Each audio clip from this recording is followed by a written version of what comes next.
Here to mix it up is our panel, host of the Young Turks, Cenk and blogger and columnist for politicsdaily.com, Matt Lewis. A pleasure to see you both. Does one side have a better case than the other in your eyes, Cenk? Absolutely. It's not even close. There's a lot of things you blame Obama for, but driving the car into the ditch is definitively not his fault. That was clearly under the Bush administration, and I frankly don't even see how Republicans could argue with that. We had a global economic collapse under Bush, and right now their main answer is cut taxes. Well, that's part of what led to the collapse in the first place. Yeah. So I just simply don't see their point. What about the fact that the Democrats are now actively trying to cover up the very theft that was perpetrated under the Republicans with this financial reform bill? Well, I think that is, as we've talked about in the past, as we've talked about in the past, Dylan, that's totally unacceptable, and it drives me nuts. But we had some progress this week. The Franken Amendment on the rating agencies was good. Auditing the Fed by Bernie Sanders was good. I was shockingly optimistic about what happened this week and pleasantly surprised. Yeah. Other than the preservation of too big to fail, the creation of two classes of bank, and the Central Politburo Secret Council that will now be in charge of those banks, I agree, some small victories, and then there is that massive defeat we won't talk about. Matt, what do you view as the Republicans' best case against you drove the car in the ditch, you can't drive, and for that matter, the teamwork response from somebody like me, where the Republicans screw you, the Democrats cover up the screw job, the Republicans come back and screw you some more, the Democrats cover it up, they keep their jobs, and everybody else in this country continues to be harvested for their tax money. How do the Republicans basically play this? Well, look, the interesting thing about President Obama's comments are that they very much mirror something that Dwight Eisenhower said in 1952. Very similar analogy about driving a car into the ditch.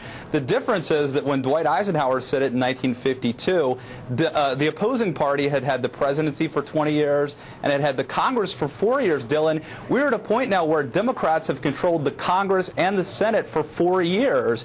It's very hard for President Obama to blame Republicans when Democrats have dominated the House and the Senate for 4 years. Yeah. Republicans could say, are you better off today than you were 4 years ago? Yeah, we'll come back for this because obviously the election is coming. But the interesting thing is it seems like Obama does have a pretty good hand in differentiating himself from the incumbent Democrats in Congress and status quo, where people will say, listen, I think the president's okay in polls, and they'll say, but the Democrats in Congress are an abomination. So maybe, and if nothing else, it's points for the president. I think you're exactly right. Yeah. Let's move on to Arizona for a second, just because the midterm elections are going to be months of this. We don't need to do too much of it today. It's a Friday. Jan Brewer in Arizona trying to rebrand her state to improve its image after that controversial immigration law. She's forming a tourism task force to address what she calls mistruths about the law. Meantime, Austin, Texas has become the latest city to ban all official travel to Arizona. There's a lot of this going on. About 40 groups now have cut ties with Arizona so far, at least on an official level. The state stands, of course, to lose millions in tourism revenue, which is a huge part of that state's business. A new video from the Chicago comedy troupe Second City, certainly not going to help the governor's rebranding cause. Take a look. Travel Arizona. There are millions of years in each step. Arizona.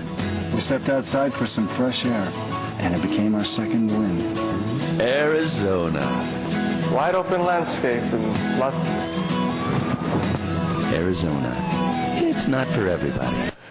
Oh, goodness. Matt, how do you solve the issue of the real concern, which is border security and the complexity that goes up and down that map, and not end up at where Arizona is today? Well, look, Dylan, I thought it was a big mistake, this bill in Arizona. I opposed it on, sort of libertarian grounds that I think it's an individual liberty issue. But having said that, I think it's a mistake for these other cities to boycott Arizona. They're really going to hurt folks who live in Arizona and businesses. Look, I was out there about a year ago in Scottsdale. It's a great place to be. You've got Taliesin West out there where Frank Lloyd Wright moved, the Heard Museum. What are you doing, a promo? Go. I think people should go to Arizona. And by the way, right now is a great time to go. Very good rates in Scottsdale. Cenk, are you Turkish, Cenk? You could be illegal, my man. I tell you. I can't tell you. Anyway, how do you? If you're Arizona, how do you deal with this? And if you're America, how do you deal with this? Well, if you're Arizona, the way to deal with it is change the law. Look, they had similar issues when they wouldn't recognize Martin Luther King Day, and you put pressure on them. The other states did, the government did, and then all of a sudden they buckled, which they should, because it was a terrible idea back then. It's terrible now. Look, yeah, Matt's willing to go to Arizona. He doesn't have a problem. He's white. But if you go and you're Latino, well, you better bring your birth certificate, and you better have it on you even if you go to your local 7-Eleven or to your movies. Because, I mean, how do they know? Are they going to pull over people that look like Matt? No, they're going to pull over Latinos. And you're right about me. I'm a legalized American citizen. But if I go to Arizona, I better bring my papers. Yeah, well, I couldn't help but notice your slightly olive complexion and dark hair. Handsome as though you may be. And toss you. Yeah. All right. Listen, everybody's in agreement. We'll get to that one as well. Enjoy your weekend, guys. Thanks for the conversation, Cenk. Thank you, Young Turks.